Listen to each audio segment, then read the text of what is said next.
Bonjour chers tous et bienvenue sur AT Communication.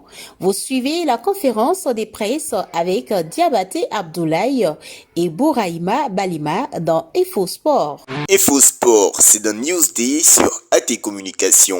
Côte d'Ivoire, les préparatifs de la première édition du championnat scolaire africain à Abidjan.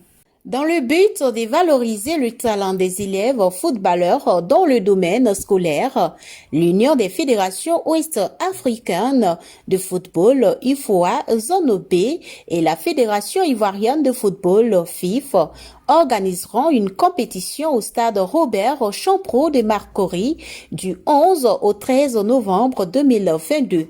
6 écoles championnes des 6 pays prendront part à ce tournoi, à savoir le Ghana, le Togo, le Bénin, le Burkina Faso, le Niger et la Côte d'Ivoire.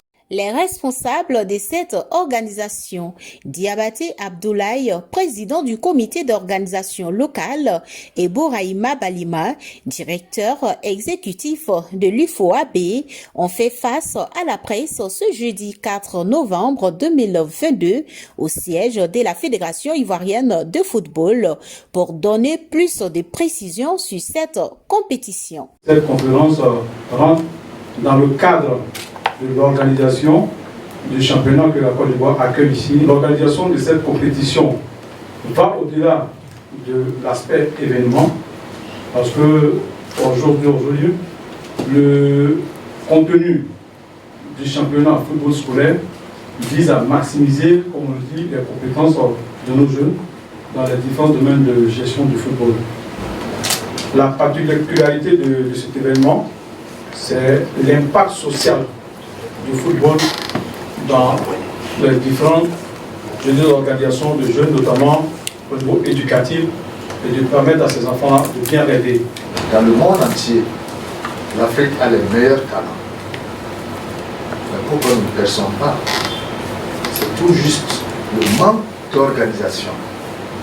Ce championnat se déroule en 3 phases. Il y a d'abord la phase nationale, où chaque fédération, au niveau de son ministère d'éducation, organise ce championnat national. Et après cette compétition nationale, se dégage les champions. Et ce champion rejoindra la compétition au niveau des zones. Dans ma zone, il y a 7 pays. Le Niger, le Nigeria, le Bénin, le Togo, le Ghana, la Côte d'Ivoire et le Burkina Faso. Chaque pays a 2 représentations, c'est-à-dire 2 délégations. Délégation garçon, délégation fille. Et celles-ci se retrouveront en phase finale.